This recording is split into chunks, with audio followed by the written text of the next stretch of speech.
Welcome to the Dental Business Guide podcast. From money to marketing to management, this podcast will help you run a better dental business.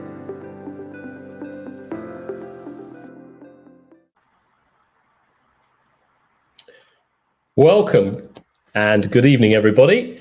My name's Aaron, and today I'm going to be talking things about accounting and finance and the technology.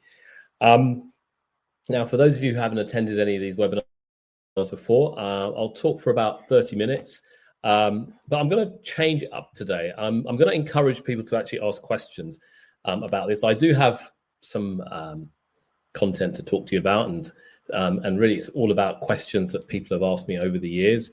But I've been an accountant for dentists, dental practices, dental groups, not just me, but my whole team, for over 23 years. So we know what works, we know what doesn't work, we know what practices need to do.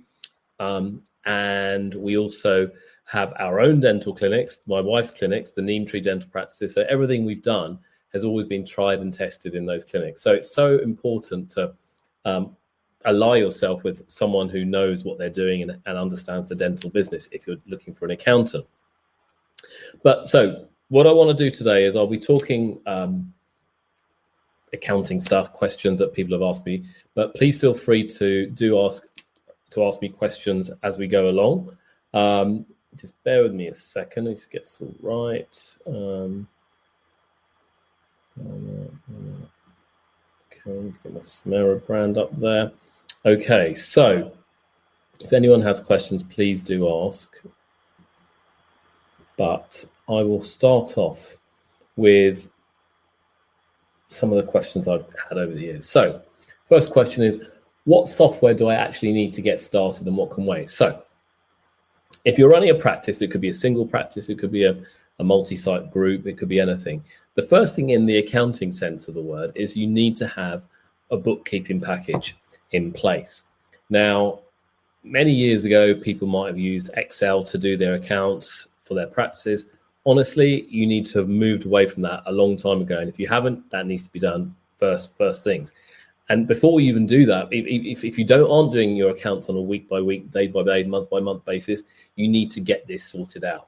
So what packages are we looking at? So on the accounting side of things, you really want to go cloud, okay? You can only really go cloud now, okay? And the two big names you may have heard of are Xero, which is Xero, and QuickBooks. There's other software like Zoho, there's other ones like Free Agent, various things. But honestly, if I was going to recommend, and the only one we really truly recommend is Xero to our clients. It's a platform that's scalable, it's very good, it's efficient, it's secure, and I would strongly suggest that. So that's going to be your bookkeeping system. So that's what every month the information needs to go into there, or every day information needs to go into there, such as your invoices you receive, the income that you've made, all the invoices relating to labs or materials or electrics or whatever. It's all going in there. Now, you might be thinking, well, and I'll come on to how you do that and what you do with that in a moment, okay, and who would do that. But that's the software, okay, for accounting. Now, you will also in your clinics have some type of practice management system. Now, historically, there's always been things like Software of Excellence, and that's been around, I believe, for 36 years. Can you believe it? So a long time, but that's not cloud-based. So if you're looking to go to cloud-based, the obvious ones are things like Dentally, which is still owned by Henry Schein. And again, being cloud-based is hugely valuable and useful. But going back to the accounting side, you have Xero. But then you also want to think about, how do I capture that information in? So in a month-to-month or day, in a month, you might get 100 invoices. You might get loads of invoices from various sources. You might get them on email, you might get them on paper, you might get them in the post, or you might get them through some other format. But what you really want to do is get them into one format. And that format will be a digital format. And why? Because that will save you time. So that digital format, such as a PDF or an image of that invoice, wants to be going into some type of kind of receipt capture kind of software. So you may have heard of software called Dext. There's auto entry. The one that Xero uses is HubDoc, because that's part of the Xero package, Xero ecosystem. So what would happen, let's say I have a bill coming in from dental directory. And so I look at it from my own clinic's point of view, that bill comes electronically via email into HubDoc directly. Okay. In HubDoc, that information is extracted from HubDoc, and from HubDoc, that information extracted and goes into Xero, into the relevant fields. Now, someone is doing this, someone's making sure that the data being transferred is correct, but that's what happens. So it's so important that you set up the right systems to do this. Now, at the end of the month then, so remember, the invoice data's come into Xero. Someone's entered that information into the Xero system, and that would be a bookkeeper.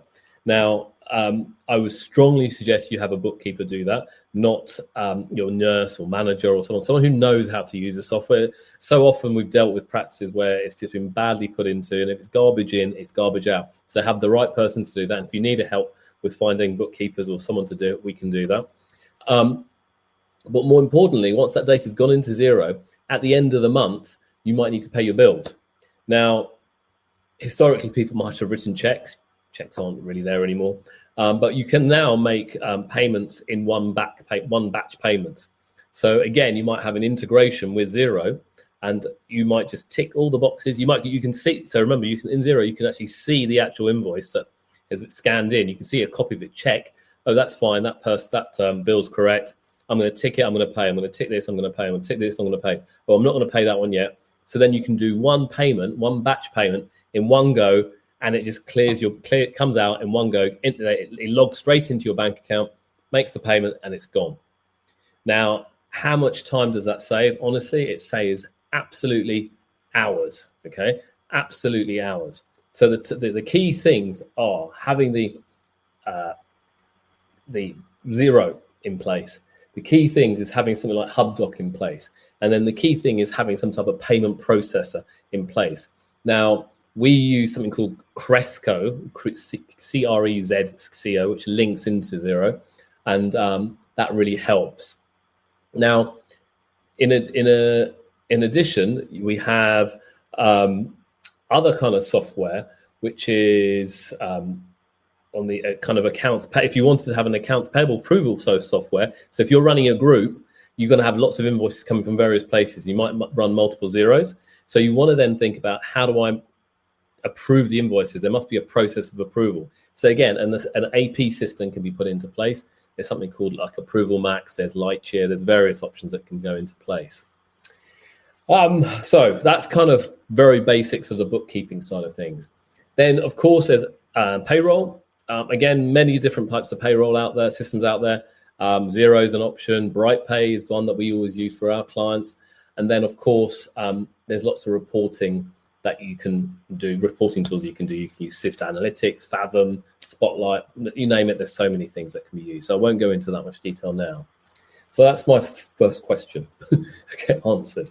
The next question I've always had is, okay, I'll come back to that in a minute. How do I make my PMS talk to my accounting system? So PMS, practice management system.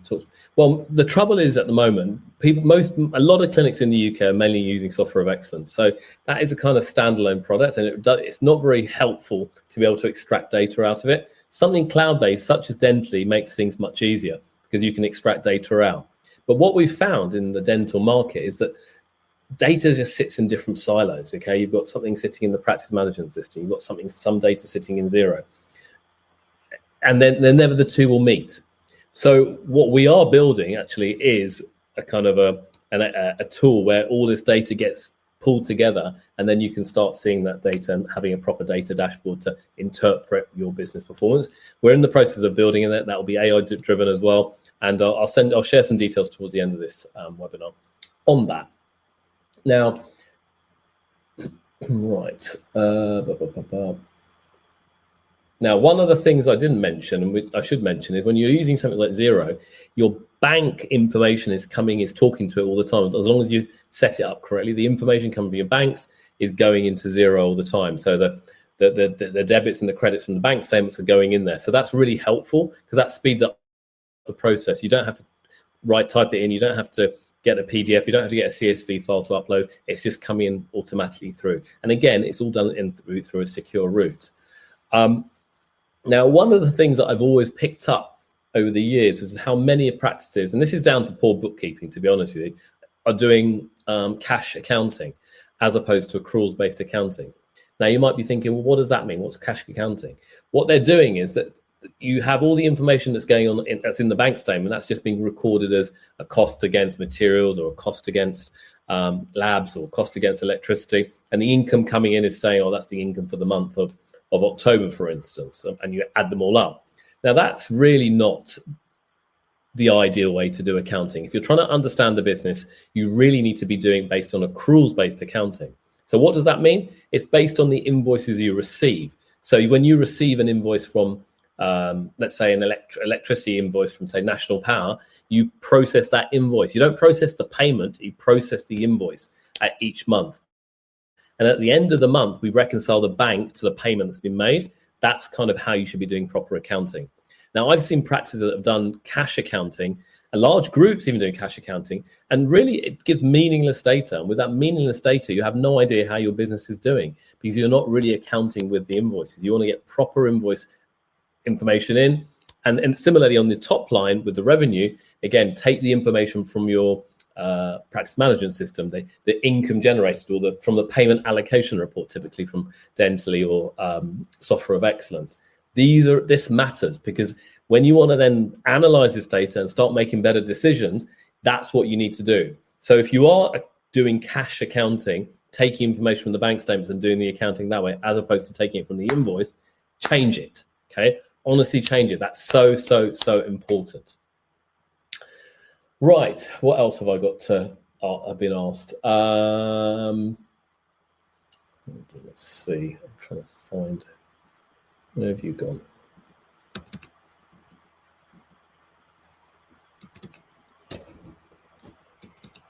Anyone there?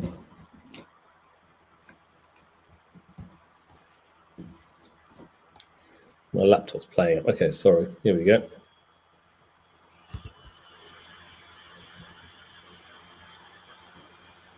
Okay. Oh, my laptop went for a moment. Okay. So what are the numbers? So let's assuming you're doing this on a month-to-month basis. You're getting the bookkeeping done with accruals-based accounting done every month. You'll get so that at the end of the month, you can start seeing how your performance is. You can see the revenues, you can see all the costs, and you can see if you're making money or if you're losing money. But what are the things you should be actually looking at on a month-by-month basis, basically? Well, some of the key metrics I would look at, I'll come back to that question in a minute. Some of the key things you should be looking at is your hourly rate. Let's say you're running an associate-led practice. You can determine the hours that they're working, the revenue they're generating, and you can start tracking and comparing which associate is making more money or which associate is making less money. And then you start thinking, if you're the business owner, do I push more work to a particular associate because they're generating a higher income? Potentially, okay? Another metric you want to be looking from your practice management system is to see how many new patients have I got this month? And does that correlate with the money you're spending on marketing? Okay, again, so if you had all this data in one dashboard, you can then see, okay, how does that work? How does it not work? Cash in bank, I think, is important. I think another key point, what we have in our practices is that we don't let people not pay us. We get people to pay us as the work's being done. We even get payment in advance. So our debtors are very, very low. On the odd occasion, someone might have walked out from the practice and forgot to pay, but really it's very, very low. So we don't offer any payment terms. We don't give them invoices in the post. We don't do anything like that. We expect people to pay us there and then, or once the treatment's been done. So, and if I do have any debtors, we may need to make sure we're chasing them up and figuring out what the problem is. What else is there? So let me just go back to this. Please, could you explain why invoice before paying should be the right way? Invoice before. So I'm not sure what that means, but I'm assuming you're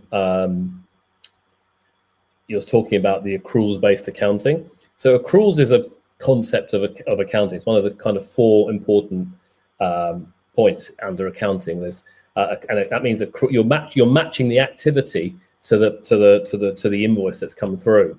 So quite often or not, you might have see in your bank account, if you're doing cash accounting, you might make a cash payment to a supplier, but that may have been related to something 3 months ago. Okay, so you're not matching and that's another concept, the matching concept. You're not matching the income to the activity on the expenses side. So it's so important to have an accruals-based approach to doing the bookkeeping, to doing the accounting. So if you look at any other large organization, all large organizations out there will only do bookkeeping and accounting on an accruals basis. It's smaller businesses when they start doing cash accounting, but that's not very helpful, and it's not very kind of useful for you to analyze or see how your business is doing.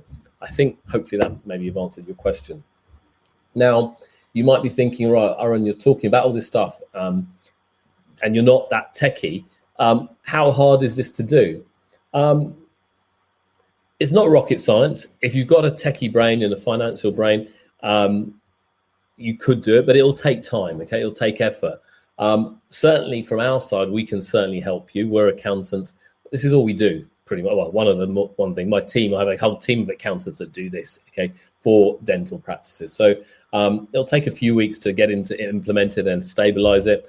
But I think it's important that you kind of have a practice manager that they'll review what's going on. You'll have an external team such as ourselves will do the bookkeeping, management accounts, payroll, that type of stuff. And then obviously the practice owner can do the sign off when they're needed. Okay. But in terms of from a cadence point of view, you're getting those invoices coming through every day, and you want to get those books updated every day. You don't want to let them lie up for 1 month or 2 months. You want everything done on a day-to-day basis. So at the end of the month, you know how you're doing, how much money you've made, how much money you've lost. And so then at the end of the month, you close the books. You may have heard that term. And then you say at the end of the month, we've got, let's say, 4 or 5 days after the month end, you know how you've done, you've made what your performance is, and you've actually can see, okay, I've done quite well or not so well, and this is what we need to change the following month. So what are the things that so you might be thinking, oh God, this is so much stuff you're throwing at me, and I probably am. Okay, so sorry, but I'll come back to that. There's another question from Justine here, so I'll come back to that in a minute. But the quickest, some quick wins you might get in the next 30 days. If you are using Xero, but you're not using bank fees, make sure you turn the bank fees on. That will save you so much time. Implement a receipt capture system, such as HubDoc, such as Dex, such as Auto Entry, one of those. And that's the first thing. And then I suppose the other thing is to set up something like a payment system where you can make all the payments directly from Xero. Okay, you just tick the boxes. Okay, you don't even have to log into your bank account. Through Xero, you can log into your bank account and you make all the payments, and it just goes out in one go. Honestly, before we had that, it would take me hours to make payments, and we've got 2 clinics. It'll take a long time. I can get all the payments done within 5 minutes, okay, at max. So these things can change and really speed up your turnaround time and save you valuable time so you can focus on growing the business. What else are there? The other questions that we got. So come back. So yeah, some people are saying, well, I've got a different system. I'm not using Xero. How can you switch off or switch over? It's all very doable. We have a data migration process in place where we actually look at what software you're using, and then there's a process of transferring the data at a certain cutoff date, and then we'll implement Xero, and then we'll start doing making sure the data is clean, and potentially run it parallel for 1 month with your existing software with Xero. All very logical, very doable, all very easy to do. Let me go back to some other questions that I've had as well over the years. Okay, yeah. So in terms of the, someone's asked, well, does this? Am I talking about one practice, or am I talking about multiple practices? So now you might say, I've got a group of 4 or 5 practices. This needs to be done for each practice. So that doesn't mean you have one Xero file for all practices. No, that's absolutely rubbish. You need to have a Xero file, Xero software subscription for each practice. And you might be thinking, well, that's going to cost me more money. Yeah, it will cost you more money, but it will be way more expensive if you grouped everything into one Xero. And and then you're trying to sell one practice down the line, no one's going to buy your practice. I can guarantee it, because they can't see where the data, which practice is making the money, which one isn't making the money. So you need to have a separate financial accounting system for each practice in place. It will set you up so much better for the long term. And then you say in the future, I've got 3 practices, I want to sell one. You can just sell it very easily because the data is self-contained within one kind of bookkeeping package. In addition, what else is there we should do? What else is the other question? Other KPIs to measure them, I've said. So KPIs, I mentioned the hourly rate, I mentioned the new patients we get. If you're an NHS practice, look at the UDA, UOA run rate. Looking at patient number of cancellations per month is also a good one to track. That's kind of typically what we put in a monthly reporting pack. And I think that's what people want to see. In addition, we also always track our taxes. How much tax have we paid? What is our anticipated tax payment that's going to be in the next January? So we've always got a rough idea of what the tax will be and what the cash flow situation will be. So all of this all leads to us, if we're doing all these numbers and we're keeping track of it, we can then also then monitor our cash flow and predict, okay, what is our cash position going to be at the end of the month? So when it comes to accounting, there's 3 main accounting statements. One is the profit and loss, one's the balance sheet, one is the cash flow. And you want to be able to track your cash flow to predict what your cash flow situation is going to be in a few months down the line.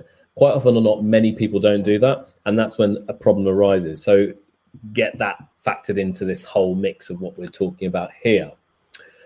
Who should own which processes? Okay, yeah. So as I said, the practice manager should be in charge and getting the information to the accountants. The accountants should be taking care of the bookkeeping, the annual accounts, the monthly accounts, management accounts, the payroll. If you're a group, you might want to start thinking about having a fractional CFO. We do offer that service where you might say you want 2 or 3 hours of one of our team per month who can provide the CFO services. Sometimes I do it, sometimes one of my other colleagues does it. But again, it's giving you insight into the practice, into the financials, okay? Yeah, I think those are kind of the main points. Then I'm going to answer, there's another question that's just come down here. Is there a way to get around fraud from customer not present at payments? Let me think that through. So, to get around fraud. Yeah, good question. If the customer's not there, depending who the person is, this is more of a payment processing issue. I'm no expert in this, Jocelyn. I think we'd have to talk to your credit card provider. How do they suggest you do this? One way maybe is that you provide like a Stripe link for people to pay on. But again, it's the verification of is the card being stolen? I'm not sure exactly in that context what that means, okay? Then the other kind of questions that are there, let me see. Just bear with me a second. Okay, so if we so we've talked about switching. So okay, in terms of costs and pricing for this, it'll vary. Okay, I can't give you a definitive answer, but the way we always assess clients for this type of service is if you've got an existing Xero file, we will always investigate that and ask you to give us access to Xero. We will then do our number crunching and analyze it and look at the data historically, say, okay, this is what we think is good, this isn't not so good, this needs to be tidied up, and then we'll come up with a price from that. So we help us to understand your Xero file. That's what we want. That's our process. In terms of where does it go? I think, and also, if you've got multiple sites, there'll be multiple costs associated with this. So there are many accountants in the UK, and some are good, some are not so good, and there are many in the dental sector. Some are good, some are not so good. I think things you need to be looking out for, and there are many people in the accounting sector who promote themselves as accountants who aren't even qualified accountants. So be very careful. You need to be looking for the ideal institute is the Institute of Chartered Accountants, and England and Wales, which is what my firm is. I'm a fellow of that. And there are lots of, not like dentistry where you can't act as a dentist if you're not a dentist. People in accounting, lots of people call themselves accountants when they're not. So be very careful in that respect. Get the right people and the right team to support you. I think in terms of pricing, you'll have to look at the cost of the subscription of the software, the payroll, individual people, the bookkeeping cost, the monthly cost, the management accounts cost. So it does there's lots of things that need to be done. Okay, but if you're serious, now all these points I'm raising today is if you're serious about growing and developing a business, you need visibility of your numbers. If you don't have visibility of your numbers, it's meaningless. It's absolutely meaningless. Okay, so you can work your system and the way we run it in our clinics, again, my partner, my wife's Misa, she's a dentist, but she doesn't work clinically anymore. She's been running associate-run clinics for the last, 10, 15 years. But we have access to these numbers. We see these numbers on a week-by-week basis, month-by-month basis. So we know what's working, what's not working. We can make decisions and adjust accordingly. And that's why it's so important to have this type of information at hand and having this type of system in place to do it. Because if you're too busy in the dentistry, you won't have these systems. And therefore, if you're a practice owner, I'd urge you to put these systems in. And even if you haven't, and if you enjoy the dentistry, great, but still put these systems in, because you at some point may want to step back to see how your performance is and make better decisions to actually say, I'm going to grow this, I'm going to do this, I'm going to add another surgery, I'm going to buy another clinic. It could be any of these things. So really, really, really important in this respect.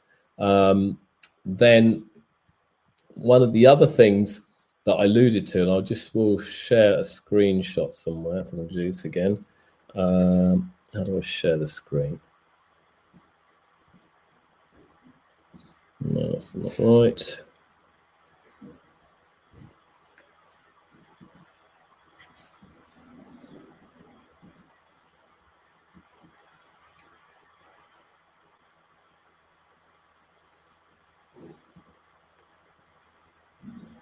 Bear with me a sec.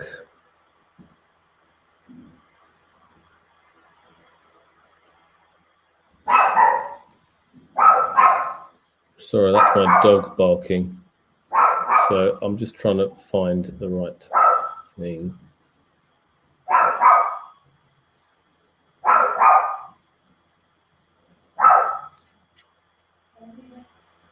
So hopefully you can see this. Okay.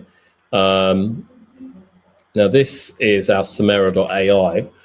Now we are, as I said earlier, we're building basically an AI-driven CFO service. And what you can see here is still in the process of being built by my AI development team. But what we're trying to do is bring in multiple sources of data for this. So you could get data from Google, you can get data from your practices, from your practice management system, such as Xero, such as Dentally. All of that data is coming into one pot. And you want to be able to then see all that data in one place and then make decisions on it. So you could then see the data from Xero, the data from kind of Dentally, the data from Google, and then from that dashboard will tell you, okay, this is what we're doing, this is what we're working well, this is what's not working well. But you want it to be driven, data driven. Okay, you don't want to have to put hand type things in or do anything like that. You want it all coming. So that's why it's so important the data going into Dentally, the data going to Xero, the data going to Google, the data is actually accurate and correct. It's been done properly the first time. That's why, as I said earlier, you want accruals-based accounting to be doing this. Now, if you're not doing accruals-based accounting, that data is going to be meaningless. So it's so important to be getting that right as well. Now, if that's kind of floats your boat and you're interested in this type of thing, I appreciate it's not for everybody, but honestly, this is where I see it all going across accounting. You can have a read of this in your own time. You can definitely find out more. You can register your interest. We are looking for a few practices to test this out on, okay? And we'll certainly be in touch very soon. And the key kind of clients we want, we're looking for people who are using Xero or who want to use Xero, who are using Dentally, okay? Those are the two main drivers at the moment, because again, we're getting the API integrations into that software. And then from that, we can then test it out and build it. We're doing it in our own clinics. We're testing it out, but it's always good to get other clinics to do that as well. So if anyone's interested, just please fill in this form. And then one of the team or myself will reach out to you in coming weeks and days to discuss. Okay. So let's go back to this. So on that note, I don't really have much more to say. Half an hour is up. Has anyone got any further questions? I know it's a short and sharp 30 minutes. I try and keep it tight. I know everyone's got other responsibilities of dinner and children and parents and dogs and all that type of thing. If anyone's not got any questions, I will go. Let me see. Is there any other questions? I'm not sure if there is. So thank you so much. I will leave you there. But if you need to discuss anything, or you're interested in some help, drop me an email. My email address is aron@samera.co.uk, and we can go from there. Thanks very much. Have a nice evening. Bye-bye.